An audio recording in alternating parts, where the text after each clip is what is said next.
Ballot paper से चुनाव हुआ और बैलेट पेपर के चुनाव में कांग्रेस का प्रचंड बहुमत सामने आया और बीजेपी तीसरे नंबर पर चली गई। और अगर आप परसेंटेज के हिसाब से देखेंगे तो बीजेपी चौथे नंबर पर चली गई। बहुत बड़ी खबर मैं आपको देने वाला हूं और अक्सर ये चर्चा, अक्सर ये डिबेट होती रहती है और विपक्ष लगातार कहता रहता है कि बैलेट पेपर से चुनाव होने चाहिए। देश में राष्ट्रपति का चुनाव बैलेट पेपर से होता है, लेकिन प्रधानमंत्री के लिए, लोकसभा के लिए, विधानसभा के लिए ईवीएम से चुनाव होते हैं। और ईवीएम में फिर किस तरीके से क्या क्या आरोप लगते हैं सबके सामने है। तेलंगाना के अंदर जहां पर कांग्रेस की सरकार है, रेवंत रेड्डी मुख्यमंत्री हैं, वहां पर तेलंगाना में नगर पालिका के चुनाव हुए और नगर पालिका के चुनाव में जहां एक तरफ कांग्रेस को प्रचंड बहुमत मिला है, वहीं बीजेपी एमआईएम से भी निचले स्तर का प्रदर्शन बीजेपी कर रहा है। एमआईएम का भी, असदुद्दीन ओवैसी, उनका भी परसेंटेज के हिसाब से प्रदर्शन कहीं ज्यादा बेहतर रहा है। बीजेपी तीसरे नंबर पर चली गई। यह तेलंगाना की स्थिति है। तेलंगाना के अंदर 11 फरवरी को वोटिंग हुई और कल 13 फरवरी को नतीजे सामने आए। राहुल गांधी कांग्रेस पार्टी की तरफ से इसको लेकर के ट्वीट किया जा रहा है और वो भी मैं आपको बताऊंगा। और इस चुनाव के अंदर 116 नगर पालिका के लिए वोट डाले गए, 7 नगर निगमों के लिए वोट डाले गए और 2096 वार्ड के लिए वोट डाले गए। लेकिन क्या आपने ये खबर कहीं सुनी है? क्या इस खबर पर कहीं कोई चर्चा हो रही है? याद करिए, कुछ समय पहले बीएमसी का चुनाव हुआ था और बीएमसी का चुनाव भी वही नगर पालिका का ही चुनाव है। और बीएमसी के चुनाव को लेकर के किस तरीके से माहौल बनाया गया, देवेंद्र फडणवीस को जीत का सेहरा पहनाया गया, टीवी में चर्चा हुई। टीवी में कहा गया कि नरेंद्र मोदी के बाद में देवेंद्र फडणवीस, अमित शाह या फिर योगी आदित्यनाथ कौन। यानी एक तरफ अगर नगर पालिका का चुनाव होता है तो उसके बाद में उस राज्य के मुख्यमंत्री को प्रधानमंत्री कुर्सी के लिए दिखाया जाता है कि देखिए वो वहां पर कितने मजबूत हैं, कितने ताकतवर हैं कि वो अब प्रधानमंत्री के दावेदार हो गए। और दूसरी तरफ एक चुनाव होता है जहां पर कांग्रेस का जबरदस्त प्रदर्शन देखने को मिला। मैं आपको 2020 के चुनाव के नतीजे भी बताऊंगा और अभी जो 13 तारीख को कल चुनाव के नतीजे सामने आए वो भी मैं आपको बताऊंगा। कांग्रेस ने 2996 वार्ड में से 1537 वार्ड में जीत हासिल की। एक तरफा सुनामी जिसको कहते हैं, वो नतीजे सामने आए हैं। कांग्रेस की सुनामी देखने को मिली है, लेकिन फिर भी टीवी में कोई चर्चा नहीं हो रही है। दूसरे नंबर पर बीआरएस 2996 में से 781 सीटें बीआरएस के पास में आई है। एमआईएम के पास में 69 सीटें और बीजेपी 336 सीटें। मैं इसलिए कह रहा था कि एमआईएम का प्रदर्शन अच्छा रहा क्योंकि परसेंटेज के हिसाब से अगर आप देखें, बीजेपी ज्यादातर सीटों पर चुनाव लड़ी है, जबकि एमआईएम का फोकस हैदराबाद और उसके आसपास के नगर निगमों में रहता है। तो आप देखिए कि कांग्रेस ने यहां पर एकदम क्लीन स्वीप कर दिया। तेलंगाना के अंदर कांग्रेस की 6 गारंटी, उनमें से 4 गारंटियों को उन्होंने पूरा कर दिया। 2023 में विधानसभा का चुनाव हुआ, सरकार बनी और उसके बाद में अब जो निचले स्तर के चुनाव होते हैं वहां पर कांग्रेस की पकड़ जबरदस्त तरीके से दिखाई दे रही है, लेकिन इसकी कहीं चर्चा नहीं है। वहीं नगर निकाय के चुनाव में अगर आप देखें तो 2020 में कांग्रेस 569 सीटें जीती थी, अब की बार 1537 सीटें जीत करके आई है। 500 से सीधे 1500 पर, यानी तकरीबन 1000 से ज्यादा वार्ड का कांग्रेस में प्रदर्शन सुधरा है, जीत हासिल की है। बीआरएस जहां पर 1686 थी, वहीं घट करके बीआरएस 781 पर आ गई है। यानी बीआरएस को 905 सीटों का नुकसान हुआ है और कांग्रेस को 968 सीटों का फायदा हुआ है। एमआईएम पिछली बार 87 सीटों पर थी 2020 में और इस बार 69 सीटों पर है। वहीं 7 नगर निगम है और 7 नगर निगमों में से 5 पर कांग्रेस जीती है। 7 में से 5, जैसे बीएमसी के अंदर हुआ था महाराष्ट्र में, बीजेपी ने वहां पर क्लीन स्वीप किया, सच्चाई है। वैसे ही तेलंगाना में कांग्रेस ने क्लीन स्वीप किया, 7 में से 5। और 20 साल के बाद में कांग्रेस तेलंगाना में इस तरीके से जीत करके नजर आई है। वहीं अगर नगर पालिकाओं की बात करें तो 116 सीट है नगर पालिका में और 116 में से 83 सीटें कांग्रेस की झोली में गई है। बीआरएस के खाते में 15 सीट गई है, एआईएमआईएम के खाते में 4 सीटें, बीजेपी 7 सीट और अन्य 7 सीट।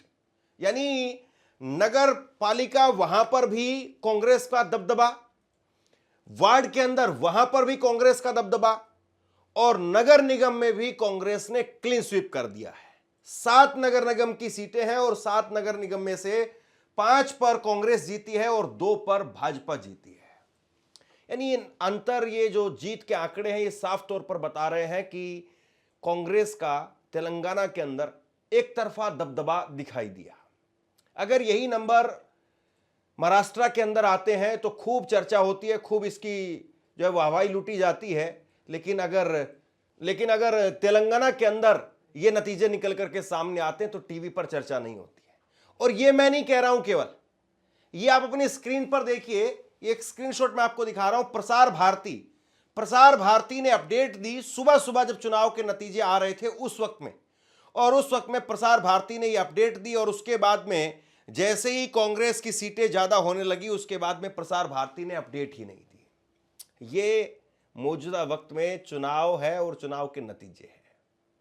अब इसको लेकर के कांग्रेस की तरफ से जो है वो ट्वीट आया है, राहुल गांधी ने इसको लेकर के ट्वीट किया और ट्वीट करके राहुल गांधी कह रहे हैं कि तेलंगाना स्थानीय निकाय चुनाव में कांग्रेस की जीत सामाजिक न्याय, गरिमा और समावेशी विकास पर आधारित जनहितकारी नीतियों का स्पष्ट प्रमाण है।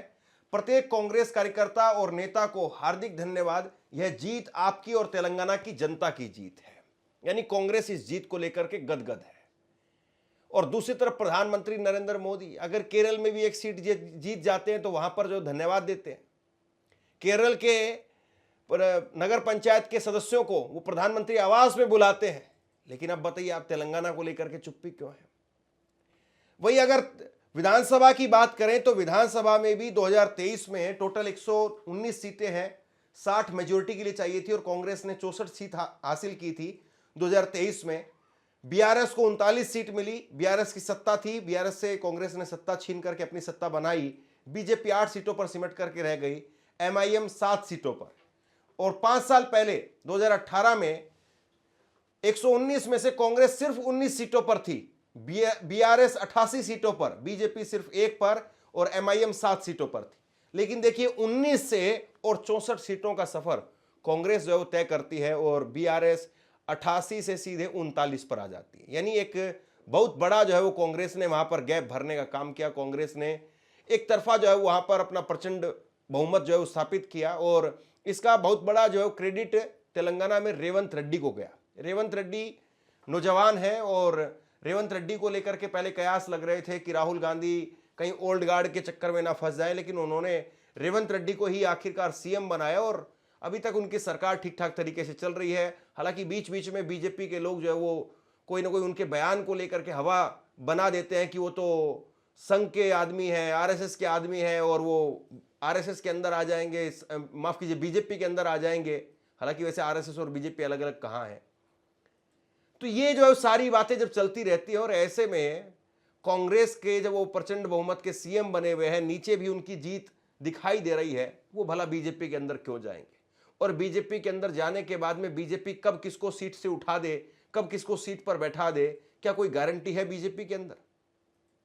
6 गारंटियां जो है कांग्रेस ने दी थी विधानसभा चुनाव के दौरान, 4 गारंटियां पूरी कर ली गई। 6 गारंटियां एक एक करके आप अपनी स्क्रीन पर देखिए। सबसे पहली गारंटी महिलाओं के लिए मुफ्त बस का सफर। तेलंगाना में महिलाओं को सरकारी बसों में टिकट नहीं लेना पड़ता है और यह सुविधा पूरे राज्य में शुरू हो चुकी है। दूसरी गारंटी किसानों का कर्ज माफ 2 लाख रुपए तक। किसानों का 2 लाख रुपए तक का खेती का कर्ज सरकार ने माफ कर दिया है और इसके लिए सरकार ने भारी बजट खर्च किया ताकि किसानों को राहत मिल सके। तीसरी गारंटी मुफ्त बिजली 200 यूनिट तक। अगर आपके घर का बिल बिजली खर्च महीने का 200 यूनिट से कम है तो आपको बिजली का बिल नहीं भरना है और इसे जीरो बिल कहते हैं। यह गारंटी भी पूरी हो गई। चौथी गारंटी गैस सिलेंडर सिर्फ 500 रुपए में गरीब परिवारों को, बीपीएल कार्ड धारकों को अब रसोई गैस का सिलेंडर सिर्फ 500 रुपए में मिल रहा है और बाकी के पैसे सरकार सब्सिडी के तौर पर भरती है। 5वीं गारंटी मुफ्त इलाज। 10 लाख रुपए तक सरकारी और प्राइवेट अस्पतालों में मुफ्त इलाज की सीमा पहले 5 लाख थी और इसे बढ़ा करके 10 लाख रुपए तक कर दिया गया। इससे बड़े ऑपरेशन और बीमारियों के इलाज का खर्च आसान हो गया। 6ठी गारंटी, घर बनाने के लिए पैसे। जिनके पास में जमीन है लेकिन घर नहीं है, उन्हें घर बनाने के लिए सरकार 5 लाख रुपए की आर्थिक मदद दे रही है। अभी पेंशन बढ़ाने पर काम चल रहा है। बुजुर्गों और विधवाओं की पेंशन की राशि बढ़ाने पर अभी काम चल रहा है। युवा विकास, छात्रों के लिए एजुकेशन कार्ड और फ्री कोचिंग सेंटर्स की तैयारी की जा रही है। तो 2 गारंटियां जो है वो अभी बाकी हैं, पेंशन वृद्धि को लेकर के और युवा विकास को लेकर के अभी काम नहीं हुआ है। हालांकि अभी विधानसभा के चुनाव में समय है, 2028 में विधानसभा के चुनाव होने हैं, लेकिन उससे पहले कांग्रेस का यहां पर काम दिखाई दे रहा है। यानी एक तरीके से आप ये कह सकते हैं कि कांग्रेस ने यहां पर न केवल अपना दबदबा दिखाया है बल्कि गारंटियों के सहारे नीचे तक काम किया है और निचले तबके के चुनाव में भी कांग्रेस को प्रचंड बहुमत मिला है। और ये कहीं ना कहीं एक आधारशिला बनता है, सेमीफाइनल कहा जाता है ऐसे चुनावों को, कि अगर आप इस तरह के छोटे चुनाव में जीत हासिल कर रहे हैं तो फिर ऐसे में आने वाले विधानसभा चुनाव में बहुत आसान हो जाता है। और अगर आप कहीं पर 2 बार रिपीट कर जाते हैं, और तेलंगाना वैसे भी पैसे वाला स्टेट है, तो ऐसे स्टेट में, तेलंगाना में, कर्नाटका में अगर कांग्रेस की सरकार रहती है तो जाहिर सी बात है आगे 2029 में जब लोकसभा का चुनाव होगा तो वहां पर फिर बहुत हद तक आर्थिक तौर पर भी आप कह सकते हैं कि कांग्रेस के लिए एक फायदे का सौदा है।